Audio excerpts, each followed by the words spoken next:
I am the produce of my life. I am the produce of my perception.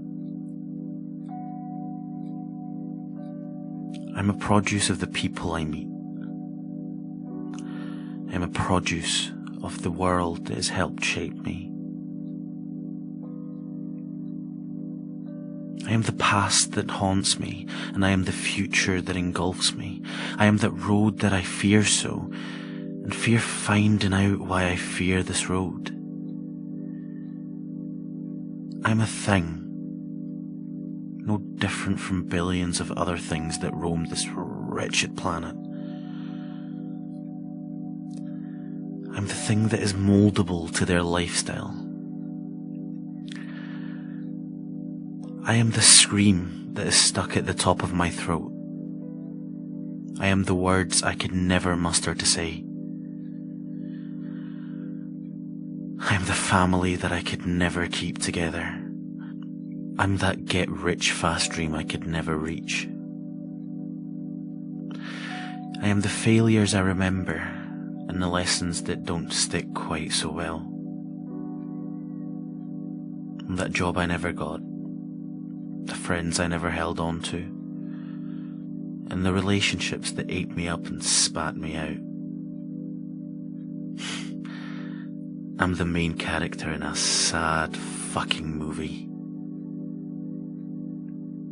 The good guy that never gets a break. The bad guy that is so badly impersonated. I'm the rock bottom. I'm the darkness. I am not here to stay.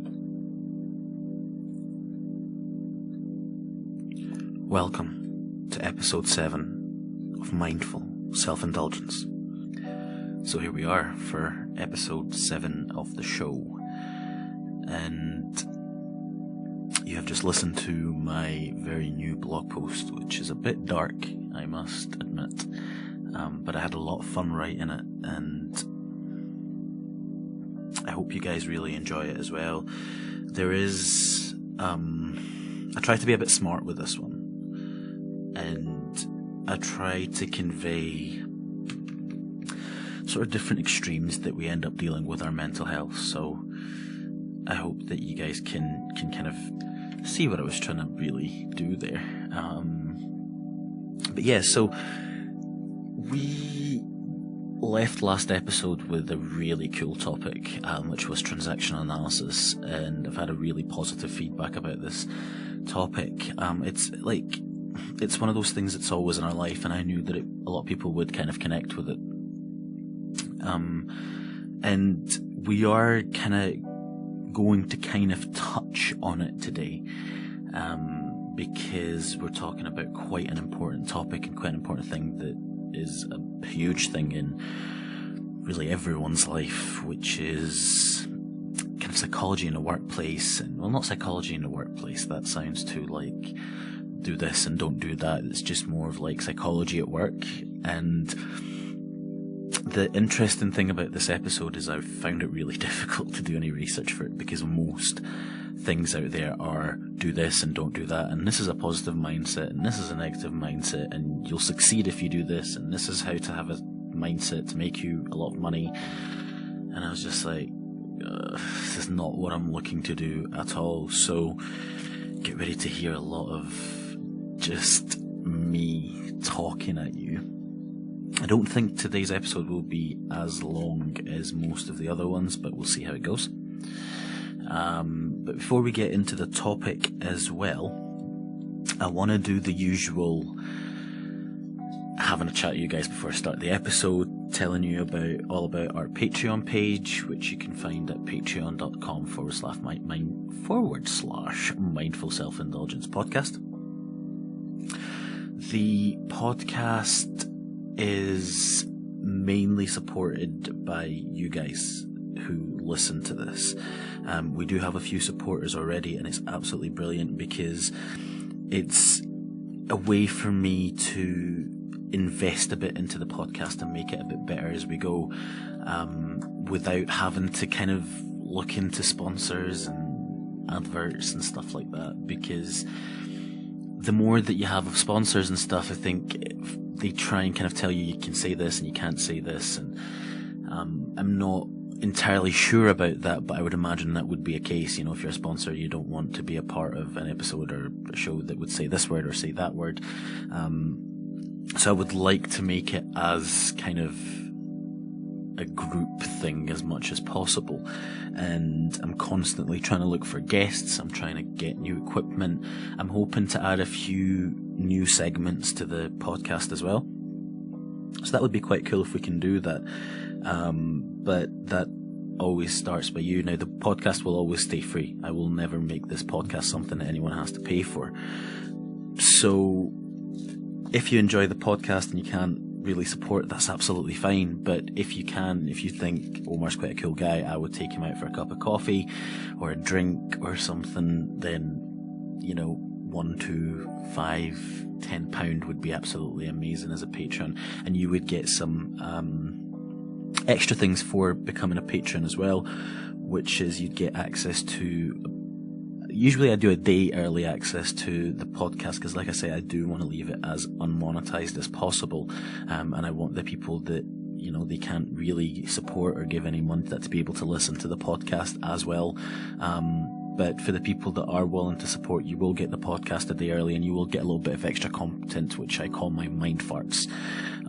That's just a few extra bits and bobs that I put in a Facebook group called the MSI Patrons, and it is really just mind farts. Sometimes it's writing, sometimes it's just an extra bit of recording that I've put up, sometimes it is just sharing something funny. So it is just a way for me and the listeners really to kind of interact, which is absolutely cool. I just realised I'm tapping on the bloody desk as I'm talking. Like I do when I'm working. I find myself like doing a lot of things where I'm just doodling or tapping on something, and it's just completely fucking annoying for other people. So I apologise if you had a bit of tapping in your ear there. But yeah, Patreon page. Now, the second thing is I have put out a shout out the last couple of episodes regarding wanting to make this a platform for people to share their art, because I believe that art is a way for us to kind of get away from the shitness, it's a way for us to deal with mental health. Whether it's art, whether it's work, we have different ways of dealing with it. Some people like kind of go to worse things. But I want to put the art out there a bit more. I want it, I want to give people a platform that they can share the work and the creative work that they've been able to produce through putting their energies into something else, having a positive sort of outlook on life and thinking, you know what, I can't let this fucking take over. I'm gonna do something, and I'm gonna use my creativity as a way to get to people and to spread a bit of happiness, and to kind of maybe even get a bit of happiness myself, by, posting out a message and hopefully having people kind of appreciate that message, or even just have a link to that message. As human beings, we're very social animals. I mean, I keep saying every episode we have to be mindful of what the effect that we have on each other, and if it's a positive effect, truly there is nothing better than having a positive effect on someone. It is absolutely amazing. Like, it's great to know that you have a positive effect on, or have had a positive effect, even if it was just a small touch on someone. If any of you have done a small thing, or can think back to a time where you've done a small thing and saw a smile on someone's face, and it's just absolutely great. You just want to do that again. So it is a way for us to kind of put ourselves out there a little bit as well. So yeah, if you are wanting to do that, please get in touch with us at mindselfindulgence, not mindful, mindselfindulgence@gmail.com. You can reach us on our Facebook page, or our Instagram page, or our Twitter page by searching Mindful Self-Indulgence Podcast. And today, I actually want to share one of these very first artists, and this is a personal friend of mine who we were colleagues in university back when I was studying in Egypt. And for those of you who don't know, I was born in Egypt, I grew up in Egypt, I came here to the UK for a little bit, and then I moved back to Egypt and did a bit of studying there, and then came back here, finished my degree, and I've kind of now settled here in Scotland. And I appreciate the amount of listeners that I receive from the Middle East as a whole, Egypt, Emirates, Qatar, Kuwait. It's really cool to see that I have Arabic listeners as well that are willing to listen to this podcast, and I kind of have that support. It's really cool for me to see, and I got in touch with one of my friends who started a band a few months back called Sarabia, and I told him that I'm just absolutely in love with the sort of music that they're doing. It's that sort of kind of mixing Eastern and Western tunes together. The guitarists, from what I've seen, because they did this really cool section where they were kind of putting up a little bit about the band and what the band does, and like what their personal likes and dislikes are, and what kind of their musical influences are as an individual in the band. And I saw that most of the guitarists and artists really are like inspired by Pink Floyd, which is my favorite fucking band. Like I'm absolutely crazy about their music. And they've released 2 songs, and I absolutely love both of them. The music itself, the lead singer's voice, everything just kind of mixes together very well for a small startup band, and I can imagine that they probably don't have access to the best equipment out there, and will only continue to flourish and grow, and I really wish them the best of luck. And I wanted to share their work with you guys, so what I'm going to do is I'm going to play a little snippet of one of their songs, and I hope that you guys like it. If you do, please go give them support. You'll find them on Facebook by searching Sarabia, Sarabya, and just give them a review, give them a shout out. Like, people who work in this industry really appreciate when people kind of small share alike. People might think of it as not too much, but we really appreciate getting the feedback and getting it's a way for us to kind of be shared and be seen, and have the work kind of spread out there as well. So it's an awesome thing to do. If you can do it, please give them a share and like. And yeah, I'll leave you with a little snippet of their song.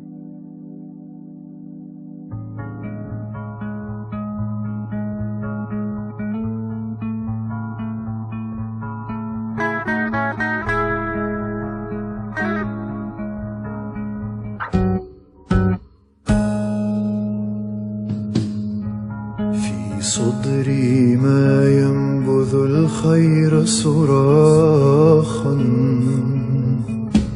هو ذاته جعل الخبيث لينا ضاقت بي الدنيا لا أطيق فراقا لخلق ما كنت به متزينا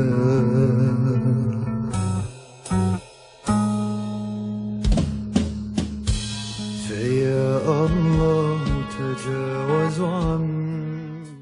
And that was Sarabia with their second song, Luayek. Like I've said, I absolutely love this new band. I just love their sound, and I know their lead singer personally, awesome guy. And I was speaking to him, and it was something in the sense of, I really got the feeling that he's working on his music and the band is working on their music to kind of get away from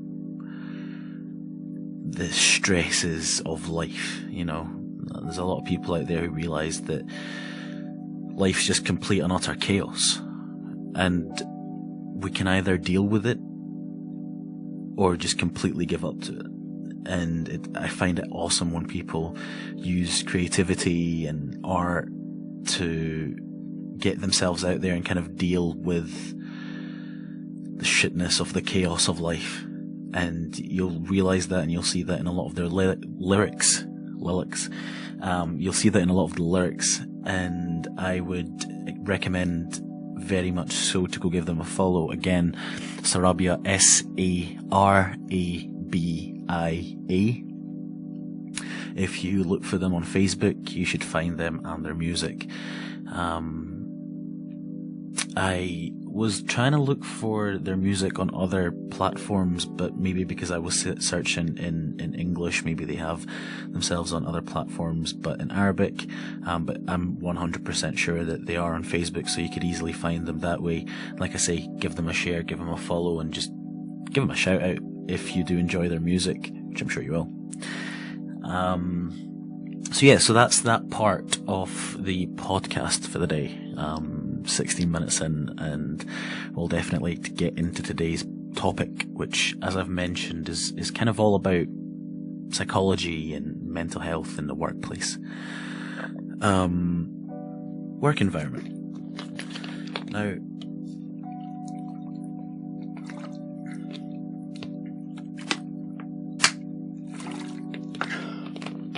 sorry, I had a drink there.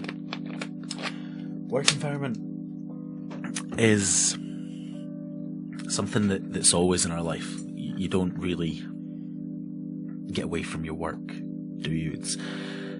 Everyone pretty much does something, whether it's self-employment, whether it's education, whether it's just your usual 9-to-5 employment, whether it's night shifts, whatever it is that you do. Everyone is in some sort of work environment or work state at one point of the day or the other. And it's really, we spend so much time in that work state, and we spend so much time in that work environment, that it's quite important to just be reminded of some things, just to be mindful of some things and be aware of them. For instance, one of the things that I find with most people is burning yourself out. Now, I'm personally quite bad for having moments or times where I'll burn myself out completely, and then I won't be able to do anything for like a long time. I just absolutely hate work and just want to get away from it completely. There are people who really are constantly under a chopping block. They need to be burning themselves out on an absolute day in, day out kind of thing. There is a lot of instances where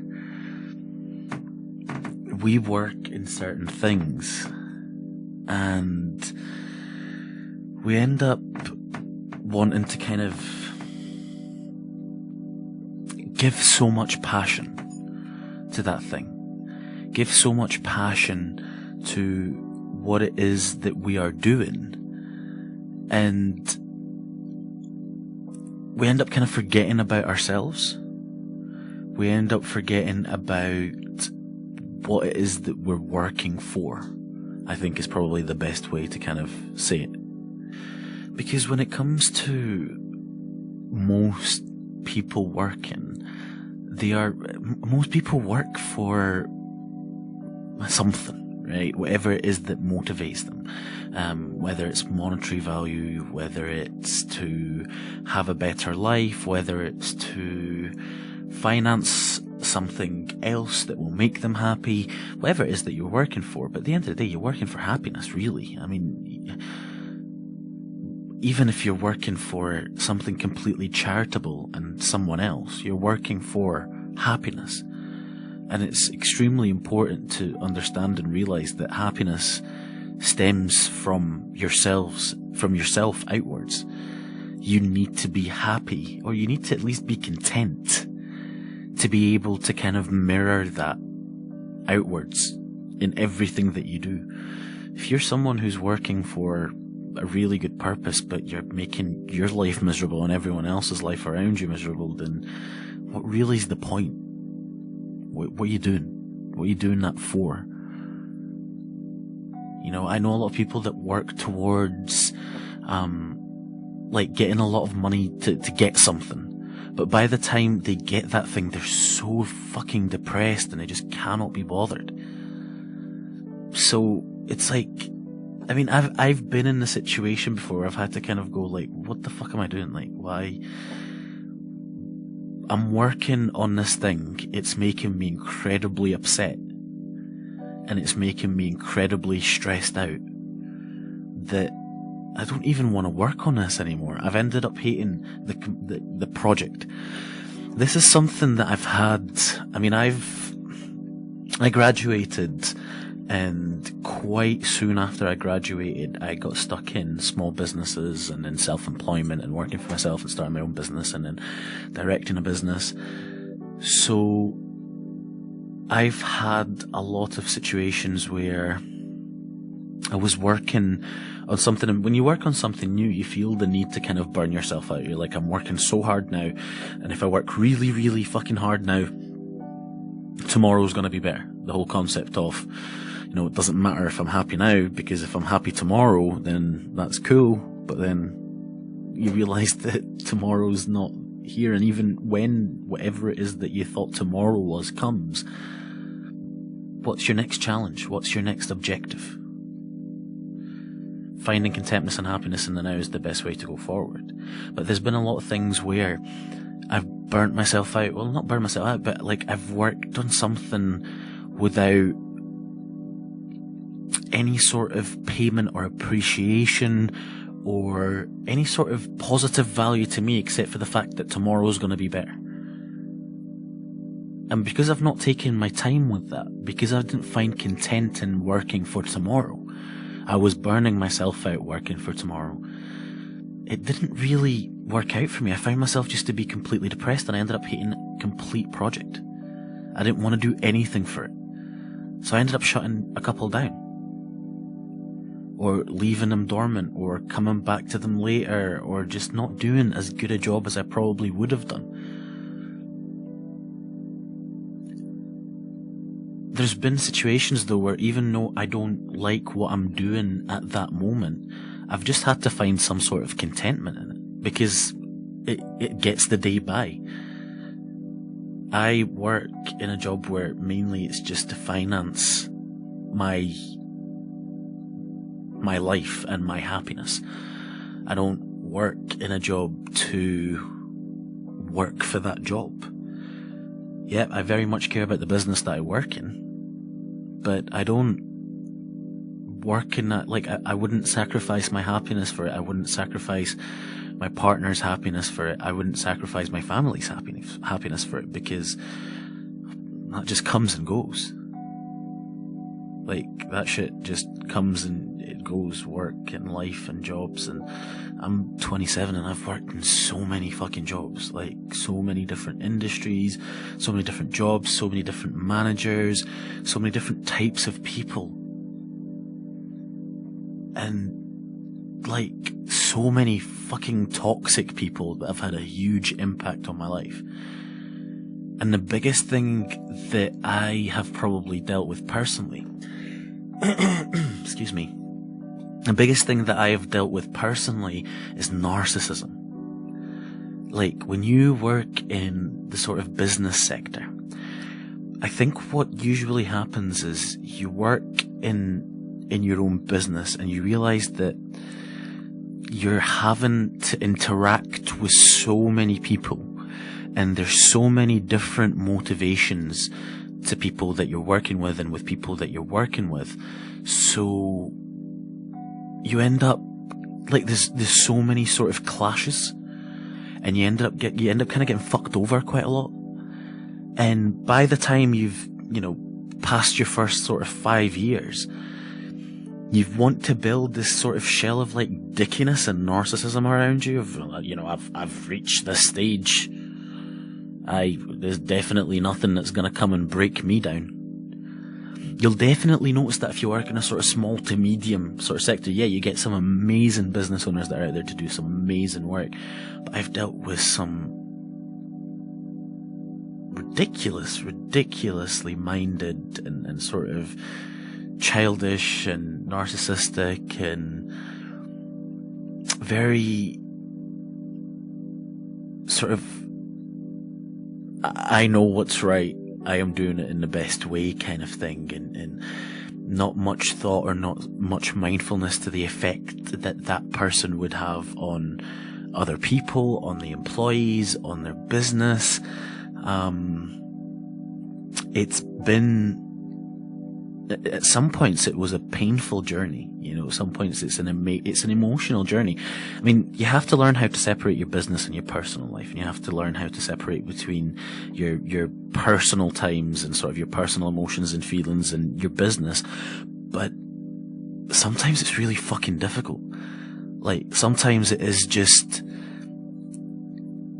not easy to separate between the both of them, and sometimes your business life will come into your emotional existence and come into your personal life, and you'll start feeling shitty, and that shittiness will make you deal with certain relationships not in the best way, and you maybe start acting not in the best ways, you start doing things not in the best ways, which will affect you in a long run in a very negative manner. But sometimes it's really difficult to completely bypass that, or not even be not feel that. It's gonna be there. So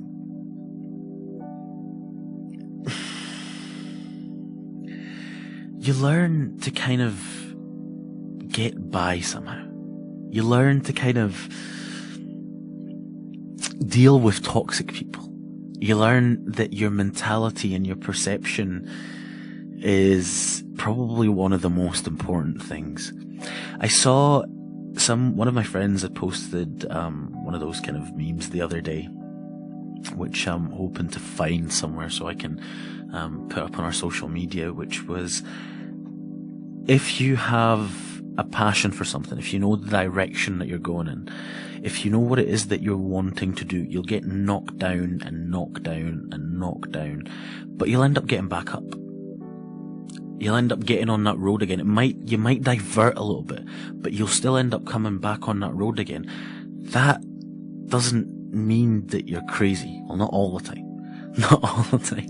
But honestly, it doesn't mean that you're mental. It doesn't mean that you're failing and doing the same thing over and over again. It just means that you've got a passion to it. And sometimes that just means that you know exactly where you want to be. Now take that with a pinch of salt, because you still have to be aware of your reality. I have said it so many times, we live in a chaotic life. The rules of our existence is fucking bullshit. But it's where we are. You can adapt to it, or you can let it beat you. If you let it beat you, then why? What the fuck is the point? Why don't you just, I'm not even saying go out fighting, but if you're gonna let it beat you, why don't you just take yourself, go somewhere where you can just chill out, where you can just live away from people and away from everything, and learn how to sort of meditate, or learn how to just live in nothingness. But don't give up in the sense of, I'm giving up on me completely and I'm just going to become a drone. An unhappy, searching for things that have been told to me to search for, running after things that I've been told to run after. To which point you get to one, like, most of the time when people do that, they go into one of the two extremes of dealing with mental health, which is you get to a point where you have to change your life completely around, because it's either that or you're gonna fucking hurt yourself. You're gonna kill yourself. You know, one of you is gonna win. One of you is not gonna be there anymore. Either the depression and the anxiety and the mental health and the feeling shit all the time and the coming down on yourself all the time, or you. There comes a point, I think, where it develops into such a huge thing and becomes such an impactful thing that you don't know what, you can't live with it anymore. And you either beat it or it beats you. And the whole point is that right now, as a people, as a human race, we're actually starting to realize that, holy fucking shit, there is this huge, huge epidemic called mental health. And we can kind of all stick together through it. We can kind of all beat it, understanding that it's a normal thing. Making it your bitch. Honestly, making it your fucking bitch. Like, mental health and anxiety and depression, it can be such a fucking pain in the arse. It can I have had nights where I just cannot sleep, where I feel that my heart is absolutely about to pop out my fucking chest. I feel my heart's in my balls. Everything is so uncomfortable.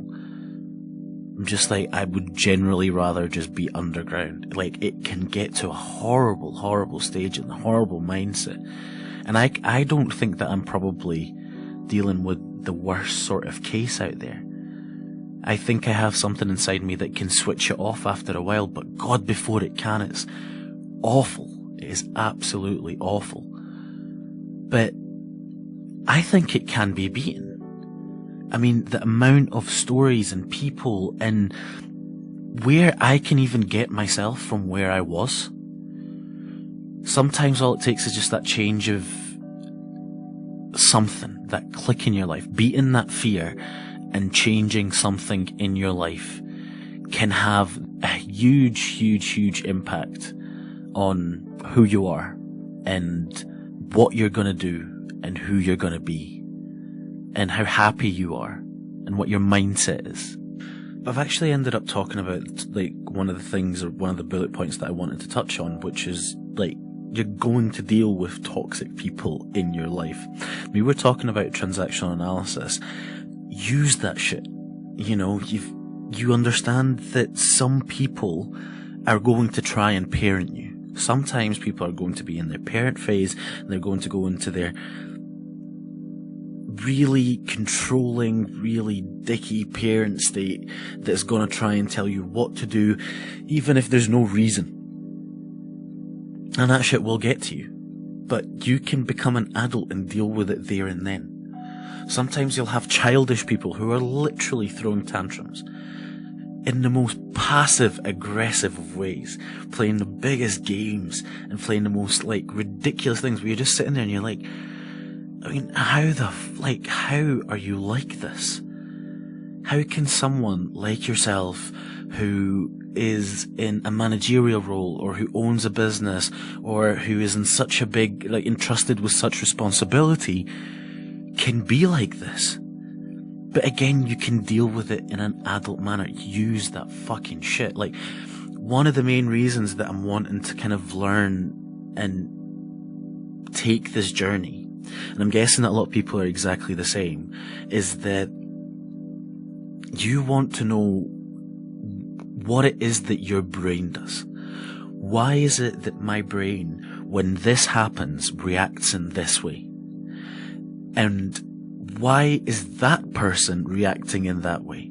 And understanding the similarities between me and the person in front of me, rather than the difference in that moment, or even just a second after, can make me so mindful of the interaction that we've just had. If I'm sitting talking to someone, like I manage people in my business, and there's a lot of moments where I know and I feel that there's that sort of difference in motivations. So I'm trying to do something, or I'm trying to get someone to do something because I'm motivated to have something fixed in that certain aspect of the business. That person will have motivations for whatever it is, to fix another part of the business, or just to come in and make money, or just to kind of take care of themselves. And sometimes these motivations will clash. And what will happen is that you'll find that sometimes you've got people that are literally sweating and angry and shouting and, you know, writing messages that they don't like necessarily mean or like want to kind of write, and bitching about you behind your back and this and that. And everyone has that in their workplace. Like, that's just completely normal in the workplace. But when you understand that there is a similarity between why I just threw a tantrum and why you just threw a tantrum, instead of looking at the complete difference in motivations, then we can understand that there is a bond between the two parties, or the three parties, or the four parties in that interaction. It's called the human bond. It's the fact that everyone is motivated by something, and all you're trying to do is that you're trying to reach that middle ground. You're trying to reach the perfect social sort of surrounding, and people around you, and people that you work with, people that you interact with, people in your relationship. Find that perfect middle ground for you to be happy. Like, all we seek at the end of the day is happiness and content. Nothing else. And if you think of anything else, you'll be able to link it back to being happy and content. And it's just breaking that mindset, breaking that thought sort of process, breaking that wheel, that it's not all about material things. It's not all about physical things. If we're happy mentally, if we understand our mental state, like, things are gonna change so much better. Like, things are gonna change hugely to a positive direction for everyone. Yourself, people around you, people impacted by you that you're not even aware of. And this is, again, when we say kind of knowing yourself in the workplace, and I know of a lot of people that work in things and that they don't really like, jobs that they absolutely hate. And they'll tell you this for years. And why are you in it? Because it's safe, because it's secure. And then all of a sudden, they're getting let go, or they are deciding to leave all of a sudden, or there's a big severance package, or, I mean, I remember I was working at a bank, and all of a sudden there was this big ruckus in the middle of work, and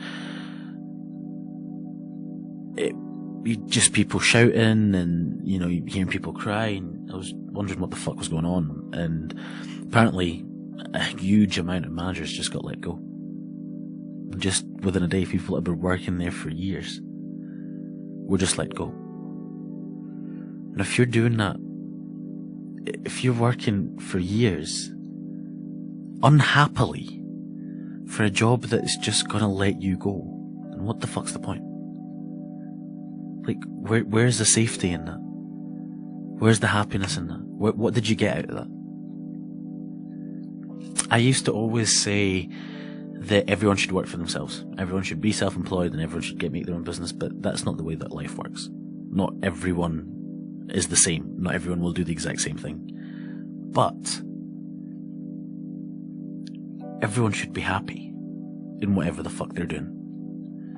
Whether that's working for yourself, whether that's just going in for a couple of hours every week, whether that's going in and working really, really hard, as long as it makes you happy. But when I say happiness, I mean true happiness. Don't try and kid yourself on that you're happy just because, I'm happy because tomorrow's going to be better. I'm happy because I'm working for something that tomorrow's going to be great. Right now I'm fucking miserable and I'm fighting with my family and I'm pretty much fucking lonely. But tomorrow will be better, so I'm happy. Don't try and kid yourself on. Like, if that is you, like, message me. Let me fucking know. Because I'm really intrigued to know how that can be the case. I'm intrigued to know how someone can be happy in the tomorrow. In work, in life, in most things, it's all about changing mindset. When we had the conversation with Hannah, which I would recommend if you've not listened to that episode 5, go back and listen to that. It was a great conversation that we had with Hannah, and she spoke to us about the 3 principles, and it's all about mindset. It's all about changing your mindset, adapting your mindset in one way or another. One of the most amazing things that I took out of that conversation is for maybe the last 3-4 years, after my first sort of big bollocking really that I had from my sort of career life,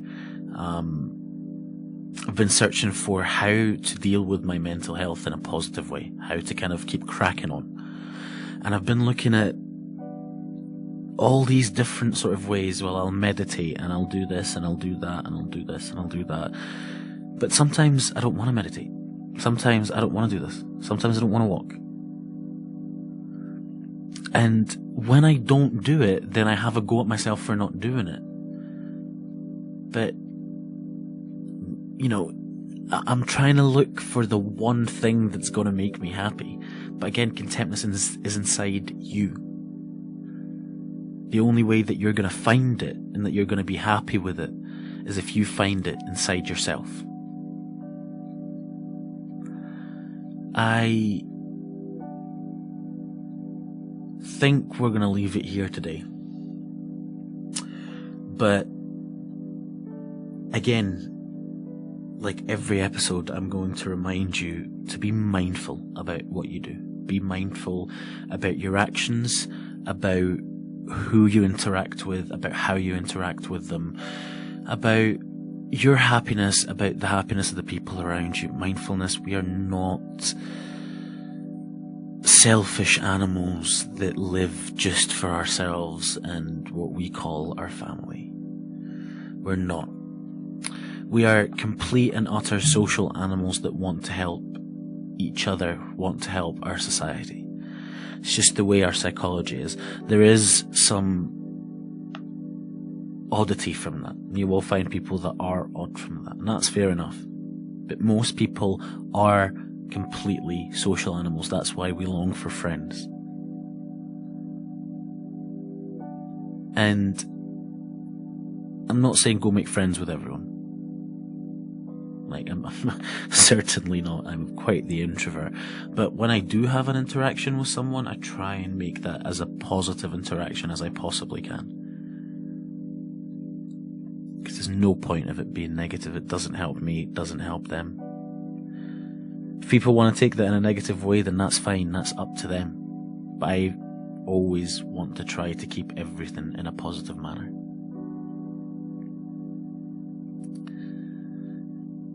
So, just before we completely go, I'd like you to close your eyes, sit back and relax. Try and keep your back straight and your neck straight, your posture up. Breathe in through your nose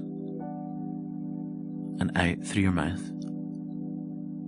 taking deep breath, counting 1 in and 2 out until you reach the number 10.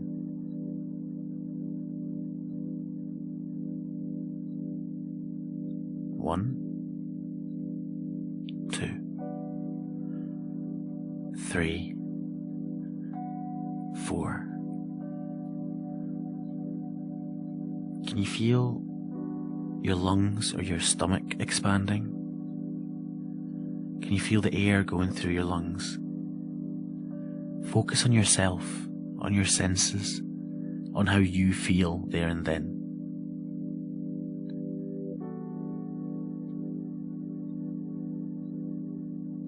Focus on your physical surroundings and what your body's touching, anything that any part of your body's touching. Just shift your focus to that for just a second. Be mindful of where you are. Be aware. Keep breathing.